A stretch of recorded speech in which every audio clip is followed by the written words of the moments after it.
Hallo ihr Lieben, ich bin Marina, ich bin in Österreich und das ist mein erstes Video dieser Art auf meinem neuen Kanal Mina on Tour.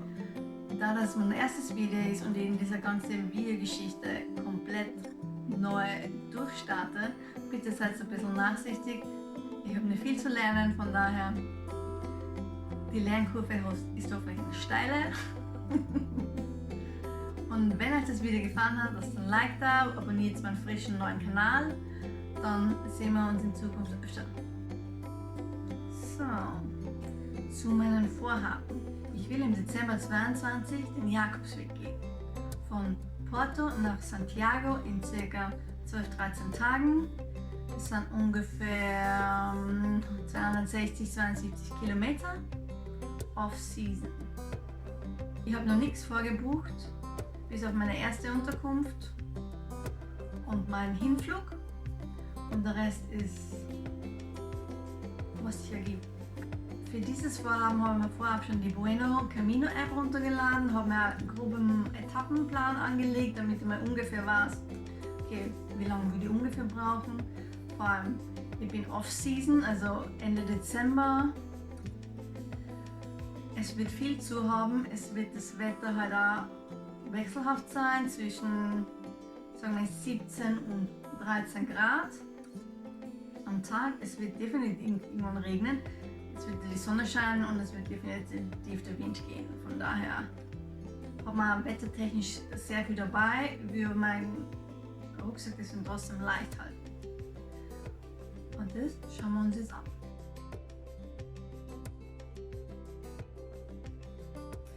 So, was nehme ich mit auf den Camino? Ich werde ca. 13 Tage gehen. Dafür nehme ich meinen 30,5 Liter Jack Wolfskin Rucksack mit. Der hat mehrere Fächer, unten ein mittelgroßes, ein Hauptfach mit Extrafach für Camelback und dann noch so ein mittleres Fach für allen möglichen Kleinkram. Theoretisch auch noch so ein Fach für Helm.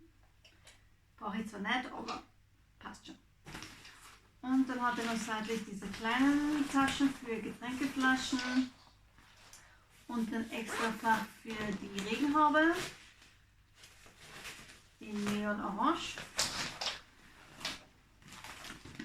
Und Hüftgürtel hat auch noch zwei so kleinere Fächer für Handy, Müsli-Riegel, Taschentücher, was auch immer.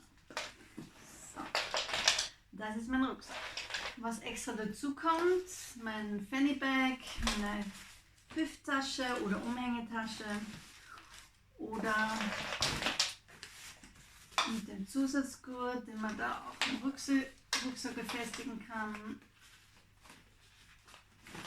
Dann schneidet man den vorne oben dazu.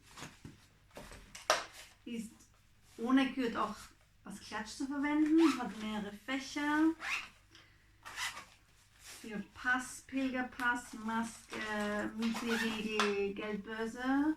Also eigentlich muss man eigentlich nur das Geld hineingeben, weil der alle möglichen Fächer für Kreditkarten, Münzen und so weiter hat. Dann gibt es ja noch ein Geheimfach. Habe ich beim Decathlon gekauft um 15-16 Euro. Relativ easy, leicht. Und kann man immer am Körper tragen. So, kommen wir zu den Schuhen. Ich will einmal meine Salomon Gore-Tex Wanderschuhe mitnehmen. Die habe ich schon einige Jahre, sind schon relativ eingegangen. Und da im Winter gehe, also jetzt ab Mitte Dezember bis über Weihnachten und Silvester, es sollte nicht unbedingt schneien in Portugal, aber sie haben ein relativ gutes Profil und sind relativ rutschfest. Von daher meine Wahl der Schuhe. Und das zweite Schuhwerk sind einfach nur uralte, leichte, schnell trockene Flipflops. Die waren schon überall, mit in Australien, auf die Azoren, Malediven. Die haben sich ja extrem meiner Fußsohle angepasst. Die sind leichter als meine anderen Flipflops, deswegen nehme ich die mit. Und die kann man leicht in den Rucksack reinquetschen. So viel dazu. So, zum Regenschutz. Wie gesagt, ich habe da am Rucksack einen fix verbundenen Regenschutz und Überzieher.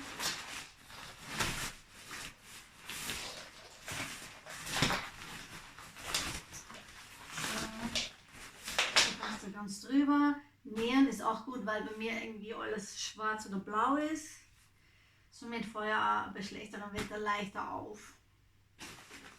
Dazu habe ich in meinem Toolsackerl mir vom Decathlon noch ein paar so Reflektoren gekauft. Einmal für die Knöchel über die Hose. Ob die so wirklich funktionieren, weiß ich nicht. Das werde ich jetzt ausprobieren. Oder man hängt es über die Hände, über die Jacke. Und sie hatten leider nur einen von denen. Reflektorenband könnte man mit Sicherheitsnadeln am Rucksack raufpinnen. Oder man hängt sie dann einfach über den Arm. Oder vielleicht auf einen von den Wadeln.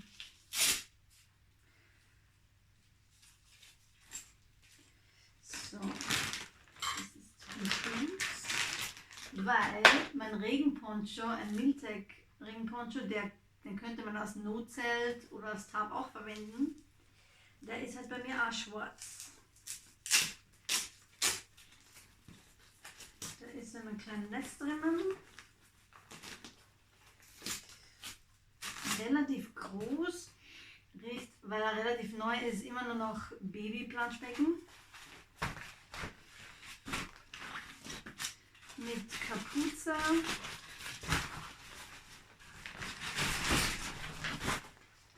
Seitlichen Druckknöpfen. Man schaut so aus wie quasi Mono, aber gut. Es hält hoffentlich trocken. Geht ungefähr bei mir bis zum Knie runter. Da ich im Dezember reise, ist wahrscheinlich die Wahrscheinlichkeit vom Regen relativ hoch. Vor allem dann Richtung Galicien. Ich lasse mich überraschen. Wir schauen, wie es wird. Als nächstes zur Technik, die ich mitnehme. Ich nehme einmal mein Handy mit. Dann habe ich da einen Zipsackerl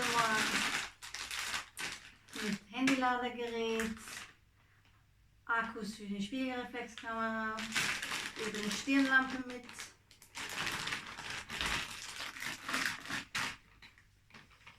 So. Die leuchtet vorne und hinten oder blinkt. Ist verstellbar.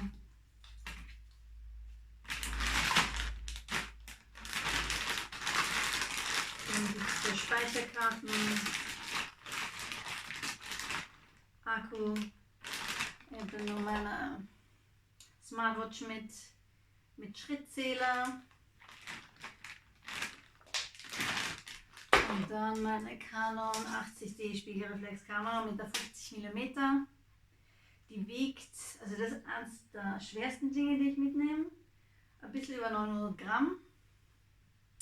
Aber die kommt überall mit, von daher bin ich es gewohnt, die uns mitzuschleppen, obwohl man ja theoretisch auch darauf verzichten könnte. Und das ist auch noch ein bisschen mein Unterhaltungsprogramm. Mein Unterhaltungsprogramm ist auch einfach ein Rätselheft, ein österreichisches. Falls dann einmal in der Herberge gefahren wird oder am Flughafen oder sonst irgendwo. Dann füllen wir da einfach ein Rätsel aus. So, was tun wir gegen den Durst? Dann einmal mein Camelback mit Schlauch, der sich da durch den Rucksack führen lässt. Das ist so ein Loch. innen von dem Fach, den kann man dann noch fixieren. Der hat 2 Meter maximales Füllvermögen, muss man nicht unbedingt voll füllen, also ich würde sagen mit 1,5 Liter komme ich mal am Vormittag sicher klar aus. Und dann habe ich noch einen extra Trinkbecher. Warum? Ich habe mir ein paar Teebeutel mitgenommen als Frühstück. Den fülle ich dann einfach ein in der Früh. Den kann ich mir dann am Nachmittag an der Seite in den Rückstück einstecken. Momentan habe ich ein paar Taschentücher dabei. Sollte es irgendwo mangeln an Klopapier, dann habe ich da mal einen Dropper reingequetscht. So. Wie schon erwähnt, ich habe da in meiner Zipsackerung einmal Teebeutel eingefüllt. Ich habe so ein bisschen mit Tee und habe dann meinen Jasmin-Tee mitgenommen, beziehungsweise Basentee und Salbeitee. Sollte irgendwas Husten, Magenverstimmung, schieß mich tot, irgendwas passieren, gibt es ein bisschen Medizin. Und ich habe dann noch so ein paar Power Bars mit Natural Protein, Salty Peanut Crunch.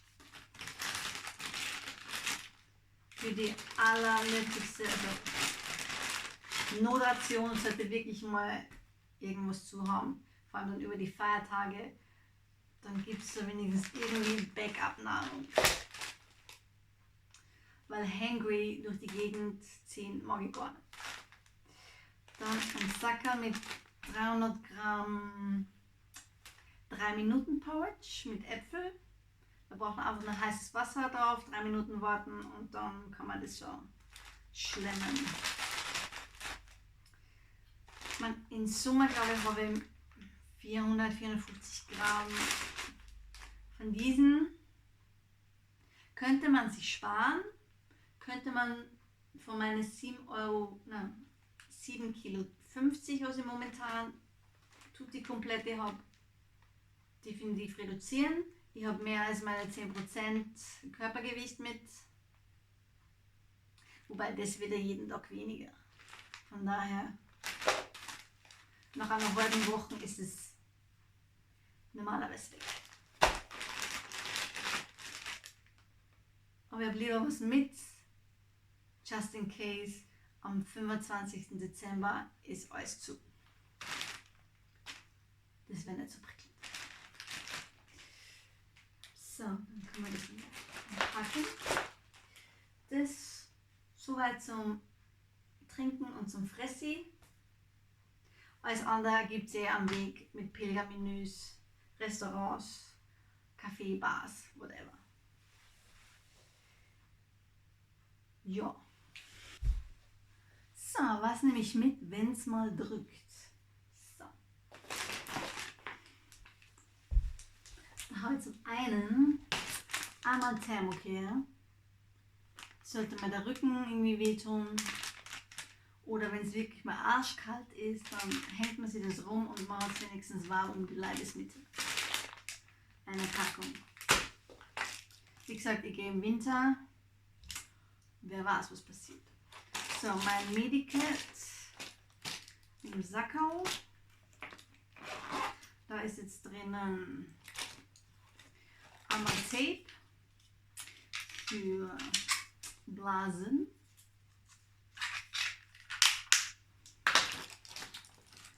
Einmal so elastische Binder mit 2 so Pins.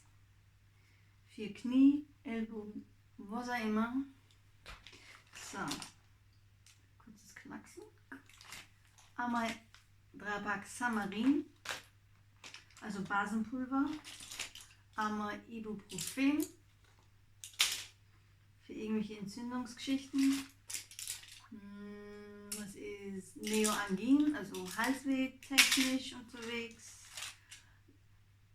Das ist Antihistamin, sollte mal gegen irgendwas allergisch sein. Tomapyrin fürs Schädelweh. 2-mal Aspirin Komplex für Fieber, für Schwellungen der Schleimhäute, Fieberschmerzen, grippal-ähnliche Symptome. Ja, das löst man im Wasser auf und trinkt es dann. Aber Pflaster für die Blase und einmal Magnesium. Und dann gibt es noch ein bisschen Mixalen. So, das ist einmal das eine.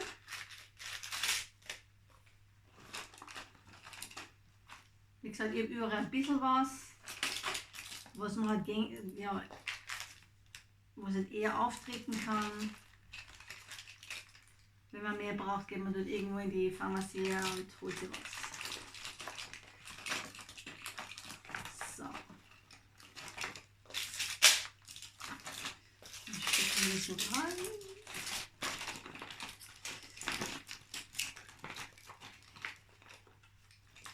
So, erste Tüte. Nummer 2. Auch schon für den Flug vorbereitet. Über Döschen, maximal 100 Milliliter pro Einheit.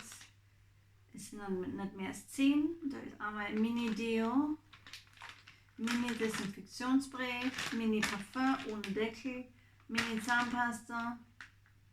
Diese kleinen Döschen, die da drinnen habt, sind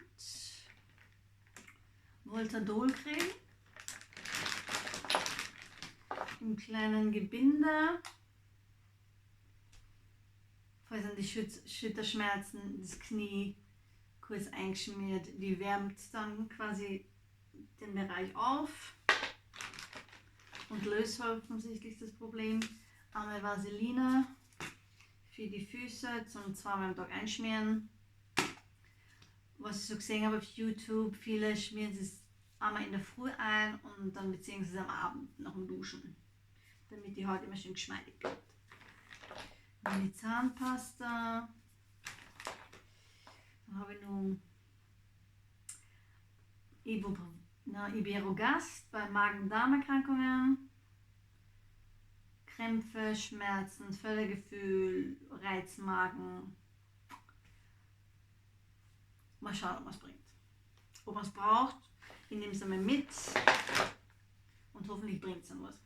So, und das war das Mini-Desinfektionsspray für die Hände. Vielleicht sollte da noch ein bisschen auffüllen. Mini-Shampoo, Mini-Parfum und Mini-Deo. Ja, das ist zum einen.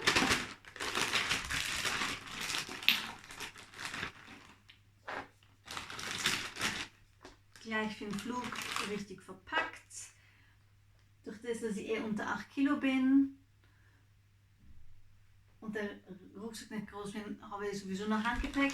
Von daher nehme ich auch noch Dinge mit, die im Handgepäck transportieren darf.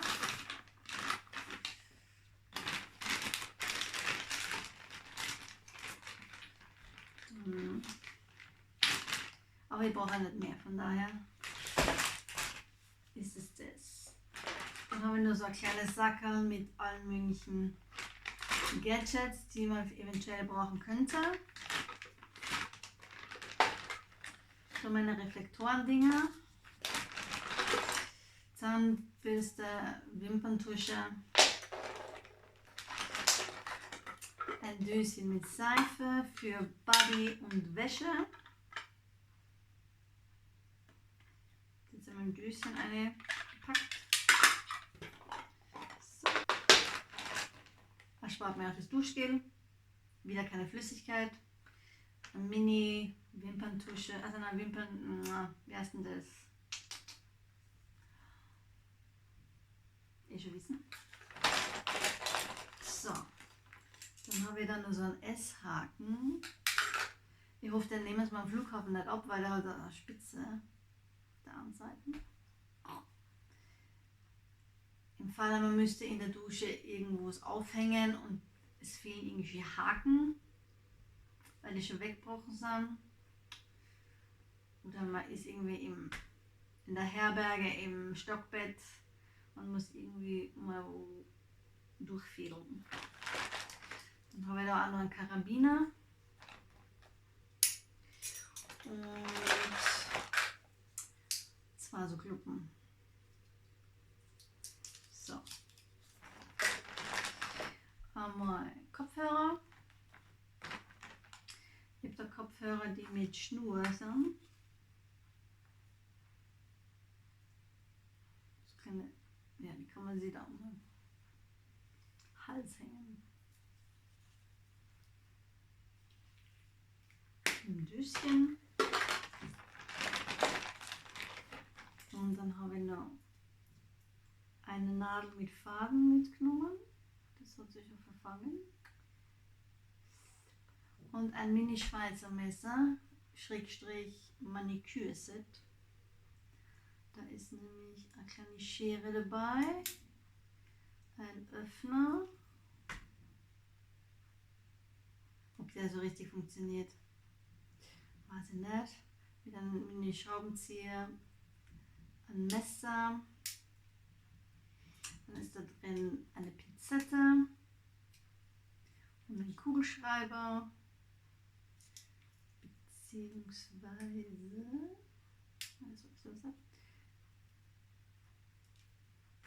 was immer das für ein Löffel ist, ich habe keine Ahnung.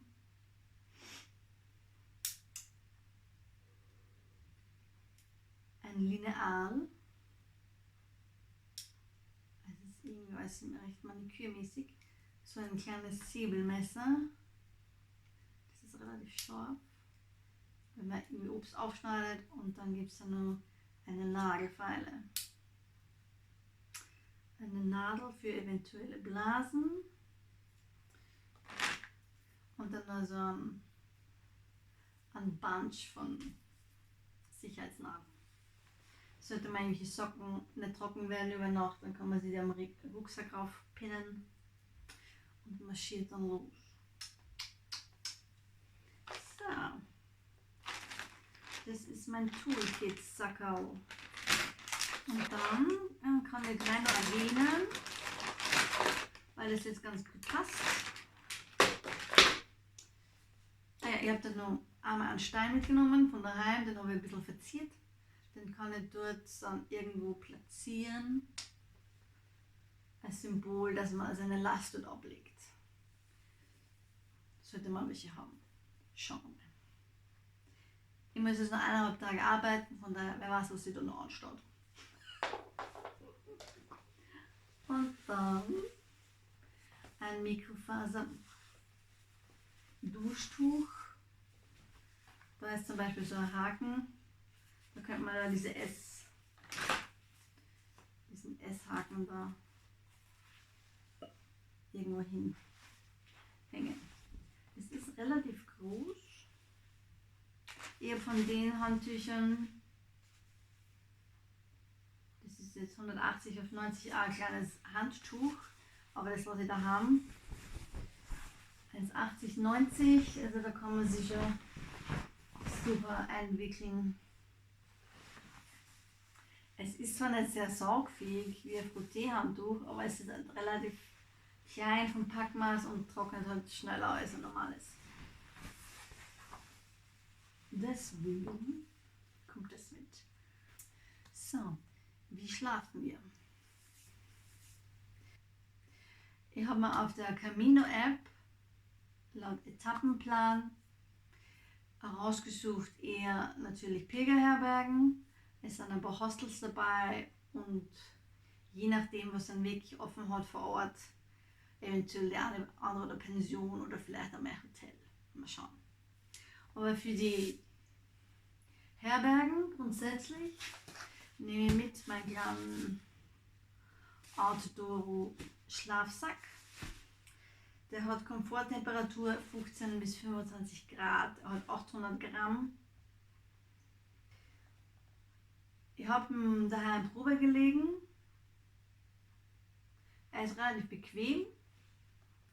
Das einzige wirklich Botschende an dem Ding ist dieser kleine Sack. Der hat so überall seine Komprimierungsgurte zum Festzurren.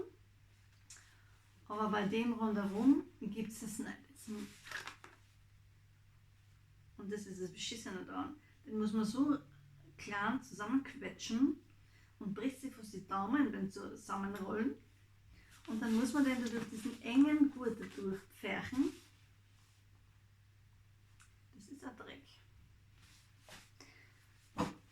Wenn der rundherum also ein Komprimierungs, wie man das Ding da heißt, hätte, dann wäre es viel praktischer. So ist es ein bisschen deppert. Also ich werde mich jeden Tag wahrscheinlich ärgern mit dem Dreckssack, weil der so eng ist. Aber der Schlafsack passt. Von daher. Was ist denn mit dem QC? So, das ist jetzt, den Schlafsack habe ich zusätzlich noch mit Lavendelöltropfen ein bisschen beträufelt. Ein bisschen innen, oben bei den Füßen. Damit mir da die Bettwanzen, die es ja offensichtlich dort und oben gibt, ja, dass wir nicht reinkriechen. Mal schauen, ob das hilft. Na, was ist denn da? Okay. Egal. So, jetzt haben wir schon fast durch. Jetzt fehlen nur mal die Klamotten. So, machen wir ein bisschen Platz. So, zum einen. Natürlich wird eine Garnitur dafür anziehen und die andere kommt in den Rucksack rein. In diesen Dryback-Beutel. Der ist für sie zusammen, dient eigentlich auch dazu, dass man zum Beispiel irgendwie Isomatten aufblasen könnte, weil der hat da so ein Ventil dran. Aber der ist ja ganz praktisch als Kompressionssack. Jedenfalls kommt in diesen Dryback, Trockensack, einmal, ich habe ein langärmeliges Trainingsshirt.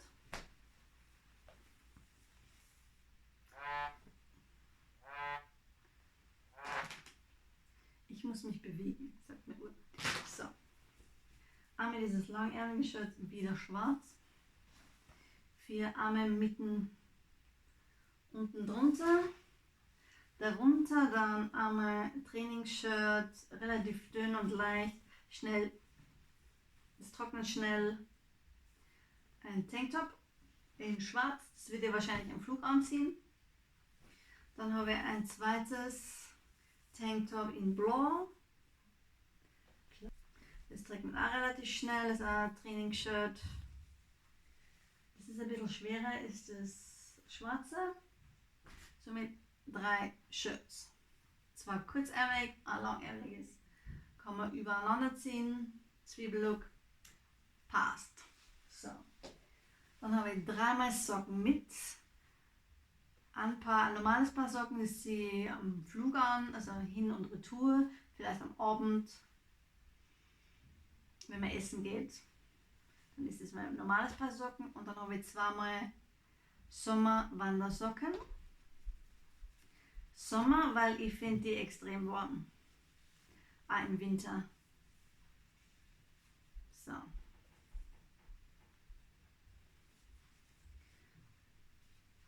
Ich habe mir überlegt, nur 2 Paar Socken. Und wenn es dann regnet, dann wird ein paar nass. Dann kann ich wenigstens einmal wechseln, was die Socken angeht.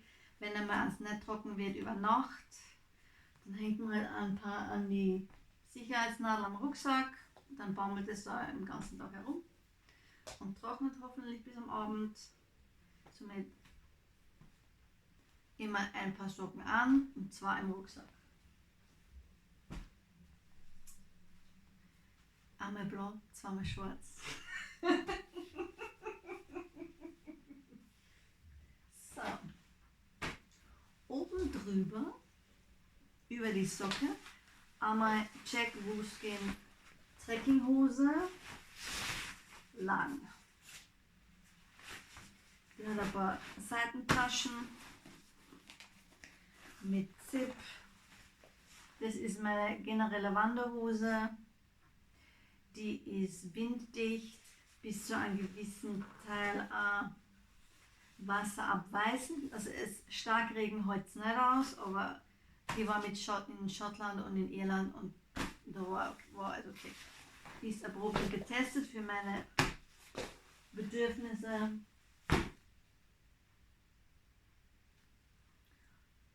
Die habe ich die ganze Woche, also eigentlich die ganzen 2 Wochen an.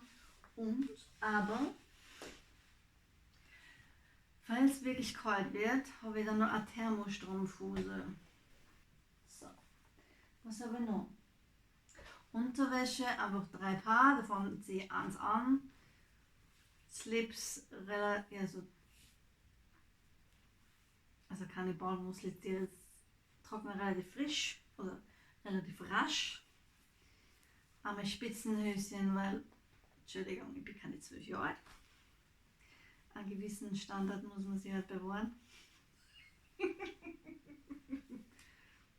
Einmal an, zweimal schwarz, einmal violett. Dann einmal Jack Wolfskin Fleeceweste mit Kapuze. Drunter passten die Träger-T-Shirts, das langärmige Shirt, die Weste drüber, meine Softshelljacke auch drüber. Ich glaube, da schwitze ich wie ein Schweinchen. Wir werden sehen. Und als zweites noch ein Jack Wolfskin Fleece-Pulli mit Zip vorn. Eins von den Trägershirts drunter und die Weste drüber.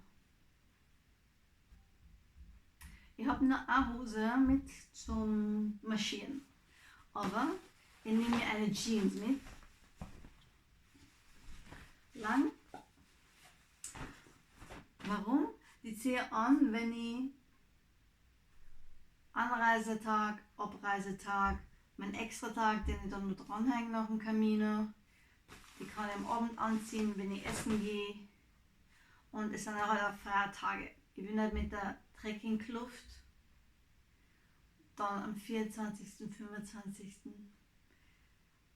irgendwo essen gehen. Das ist irgendwie unhöflich. Dazu habe ich noch eine schwarze, wieder schwarz-blau, eine schwarze Bluse. Die ist eigentlich relativ leicht. Ich habe heute die Lascana. Trocknet schnell, muss ich nicht bügeln, aushängen vielleicht, aber dann ist es zu den Feiertagen ein bisschen eine adäquatere Klamotte. That's it zur Klamotte. Und das ist dann alles, kommt das alles in das Sackerl rein, eingedreht, Luft raus, fertig.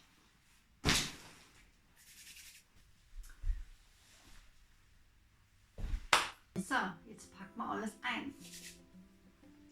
Dann nehmen wir den Rucksack. Da ist schon unten der Regenschutz drin. In das untere Fach kann man jetzt einmal die ganzen Ladegeräte rein.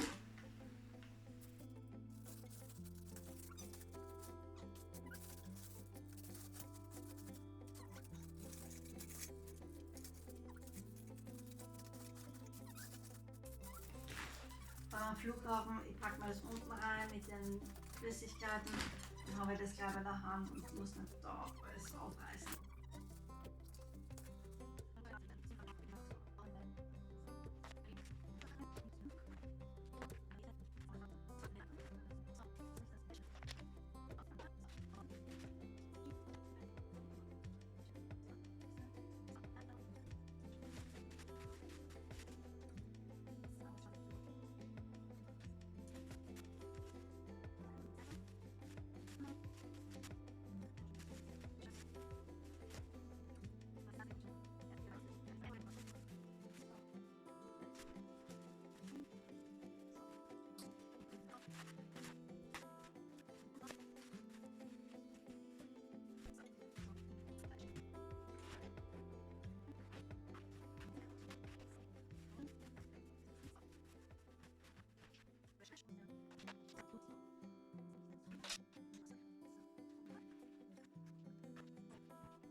Tragetasche ist mein Handgepäck.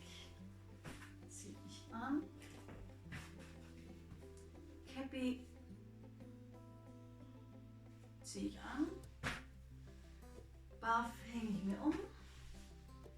Schuhe ziehe ich an. Und dann bleibt nur mehr mein Baby. So, mein Baby Kenny. Es ist dann noch relativ easy. Also ich habe noch einiges an Luft. Ich quetsche jetzt mal. Wobei, wenn man dann Wasser eingefüllt hat, ist der Camelback wahrscheinlich nur fetter. Und da der Schlauch raus. So. Dann machen wir das noch zu.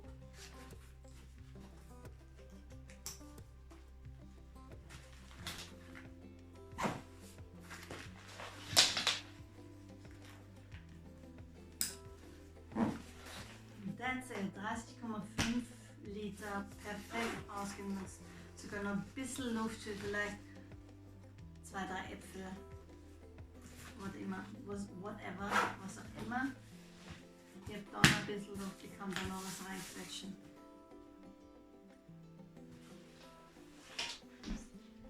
Ich bin angezogen. Ich habe meinen Rucksack. Schnür mein Fanny Bag um und los. Buen camino.